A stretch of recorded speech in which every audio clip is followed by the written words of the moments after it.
Gabriel Attal a expliqué que le système de santé est en alerte maximale, qu'il le déclenche en alerte maximale, et que, évidemment, nous allions être prêts en cas de propagation du virus sur le territoire.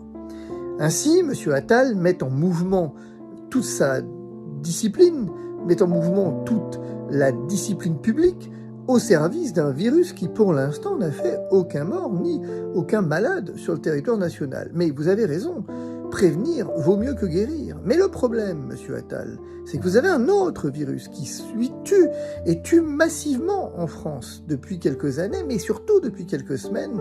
Eh bien, ce virus, ça s'appelle l'insouciance publique. L'insouciance publique, M. Attal, elle tue. Elle tue des patients à l'hôpital de Brest, elle tue des patients pas très loin de chez moi, là, où les médecins n'en peuvent plus parce qu'ils n'arrivent plus à gérer. Ce virus de l'insouciance publique, il se propage à une vitesse phénoménale qui fait que les patients meurent sur les lits d'hôpitaux, plus exactement sur les brancards, même pas sur les lits, parce qu'il n'y a plus de place. Parce que le virus de l'insouciance publique est tellement grave et se propage tellement vite que tous les lits sont pleins.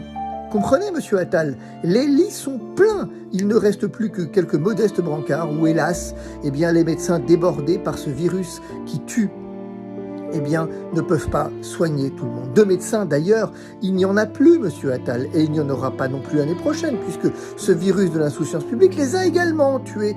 Ben oui, on a vu que pendant le Covid, je l'avais dit en 2020, les premières victimes sont souvent le personnel de santé, et il faut protéger le personnel de santé face à un virus pour ne pas que eux-mêmes tombent malades. Eh bien, c'est arrivé, M.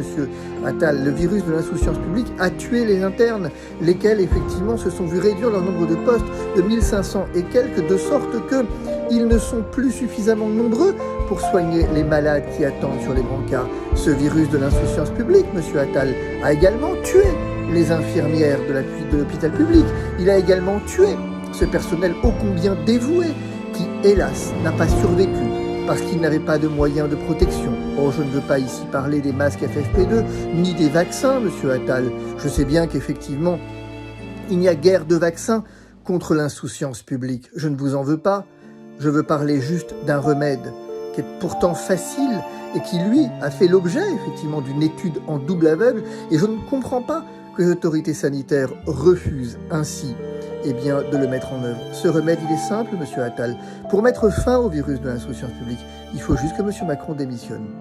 Si M. Macron démissionne, vous verrez que, pour le coup, le virus de l'insouciance publique cessera de sévir de la sorte, et alors, l'État français, le système de santé français, pourra retrouver ses lettres de noblesse, et ainsi les patients cesseront de mourir. Mais rassurez-moi, M. Attal, vous n'êtes pas seulement soucieux de la communication publique, mais vous avez réellement en souci la santé des patients. Et donc, le virus de l'insouciance publique, il vous tarde effectivement de pouvoir l'endiguer, et à ce titre, de presser M. Macron à démissionner, car aujourd'hui, au point où nous en sommes, c'est la seule issue, monsieur, si vous ne voulez pas tuer des patients encore et encore. Il faut juste qu'Emmanuel Macron s'en aille.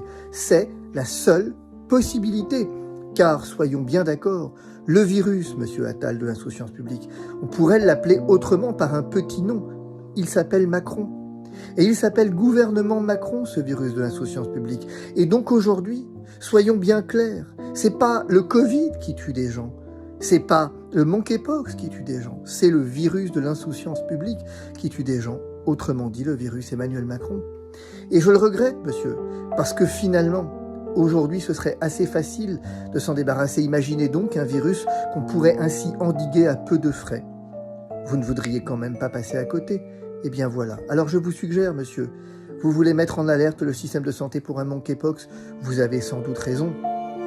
Mais en fait, monsieur, ce que vous ne semblez pas savoir, ou plus exactement ce que vous feignez de ne pas savoir, c'est que le système de santé, il n'y en a plus, parce qu'ils sont tous morts, les gens du système de santé, à cause du virus de l'insouciance publique.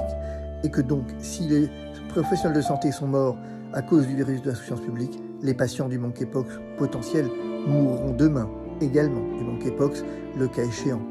Dès lors, la seule possibilité pour mettre en alerte le système de santé, c'est simple, c'est qu'Emmanuel Macron démissionne.